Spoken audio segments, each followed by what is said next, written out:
اردو کی چوتھی کتاب بہارستان اردو میں جو سبق آج ہمیں پڑھنا ہے وہ ہے صفحہ نمبر 22 پر، اور اس سبق کا نام ہے سچا انصاف۔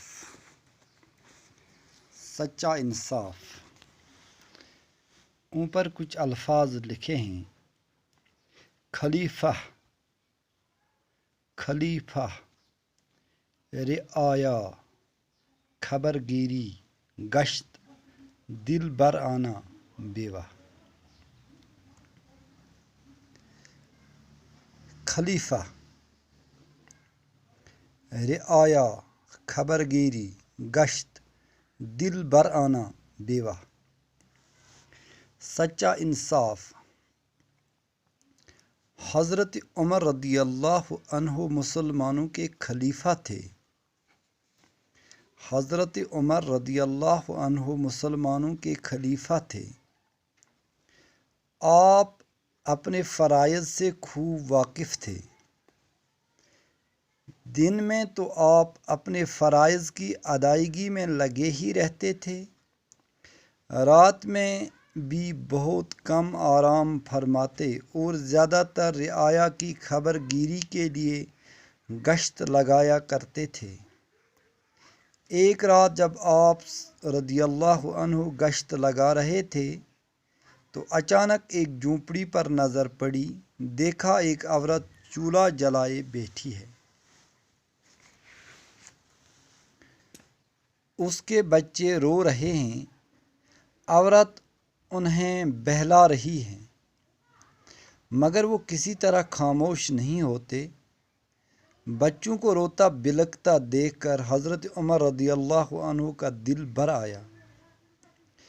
آپ رضی اللہ عنہ قریب گئے، دیر تک دیکھتے رہے، مگر آپ کی سمجھ میں نہ آیا کہ ماجرا کیا ہے۔ آخر عورت کے پاس جا کر بچوں کے رونے کا سبب پوچھا۔ اس نے بتایا کہ بچے بھوک کے مارے بلک رہے ہیں۔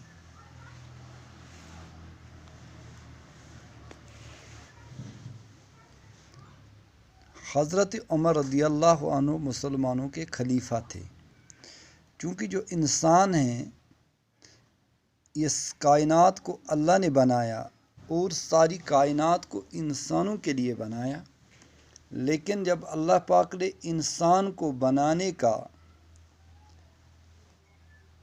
منصوبہ بنایا تو اس وقت اللہ پاک نے فرشتوں سے فرمایا، اے فرشتوں، میں زمین پر ایک خلیفہ بنانے والا ہوں۔ یعنی زمین پر جو انسان ہیں یہ اللہ کا خلیفہ ہے، یہ بادشاہ نہیں ہیں، یہ مالک نہیں ہیں۔ یعنی اسلامی حکومت میں جو لوگوں کا سردار ہوتا ہے اس کو خلیفہ کہتے ہیں، اور غیر اسلامی نظام میں اس خلیفہ کو بادشاہ نام رکھا گیا۔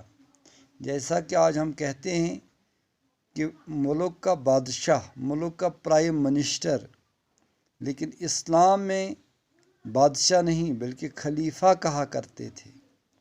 حضرت عمر مسلمانوں کے خلیفہ تھے، یعنی ہمیں اس طرح سمجھ آ جائے کہ آج کے وقت میں وہ مسلمانوں کے بادشاہ تھے۔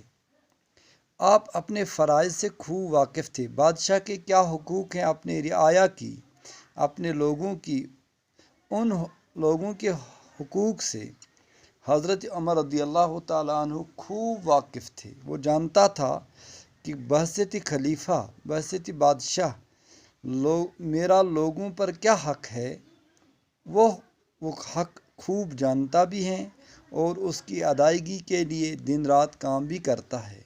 دن میں وہ آپ اپنے فرائض کی ادائیگی میں لگے رہتے تھے، رات میں بھی بہت کم آرام فرماتے اور زیادہ تر رعایا کی خبر گیری کے لیے گشت لگایا کرتے تھے۔ وہ دن میں لوگوں کے حق ادا کرنے کے لیے اپنے فرائض انجام دیتے رہے اور رات کو بھی وہ کم آرام فرماتے۔ حضرت عمر رضی اللہ عنہ رات کو بھی وہ کم آرام فرماتے اور رات کو وہ گشت لگایا کرتے تھے اپنے ملک میں، اپنے شہر میں، اور اپنے رعایا جو اس کے لوگ ہیں وہ ان کی خبرگیری کرتے۔ ایک رات جب آپ رضی اللہ تعالیٰ عنہ گشت لگا رہے تھے تو اچانک ایک جھونپڑی پر نظر پڑی۔ ایک رات حضرت عمر گشت کر رہے ہیں تو اس کی نظر ایک جھونپڑی پر پڑی، اور اس نے ایک جھونپڑی میں ایک عورت کو دیکھا جو چولہا جلائے بیٹھی ہیں، یعنی اس نے چولہا جلایا اور اس چولہے پہ ایک ہانڈی رکھی، ایک دیگچہ رکھا، اور اس عورت کے ارد گرد جو اس کے بچے ہیں وہ رو رہے ہیں، اس کے بچے رو رہے ہیں۔ عورت انہیں بہلا رہی ہے، عورت کہیں کہیں تسلی دے کر ان بچوں کو چپ کرانے کی کوشش کر رہی ہیں، مگر وہ کسی طرح خاموش نہیں ہوتے۔ لیکن یہ بچے چپ نہیں ہوتے۔ بچوں کو روتا بلکتا دیکھ کر حضرت عمر کا دل بھر آیا۔ تو جب اس نے اس عورت کے بچوں کو روتا اور بلکتا دیکھا تو اس کا دل بھر آیا، اس کا دل رنجیدہ ہو گیا، دل کا بھر آنا ہو گیا، رنجیدہ ہونا۔ آپ قریب گئے، یہ اس کے قریب چلے گئے، دیر تک دیکھتے رہے، یہ بہت دیر تک دیکھتے رہے، مگر آپ کی سمجھ میں نہ آیا کہ ماجرا کیا ہے۔ لیکن اس کی سمجھ میں نہیں آتا کہ معاملہ کیا ہے۔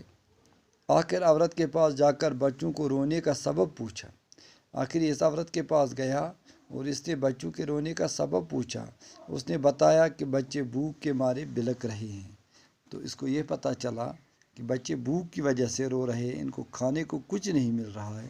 تو بادشاہ کے لیے لازم ہے کہ وہ اپنے ملک کے بھوکے لوگوں کو کھلانے کے لیے کوئی وظیفہ سرکاری خزانہ میں ان کے لیے مقرر فرمائے۔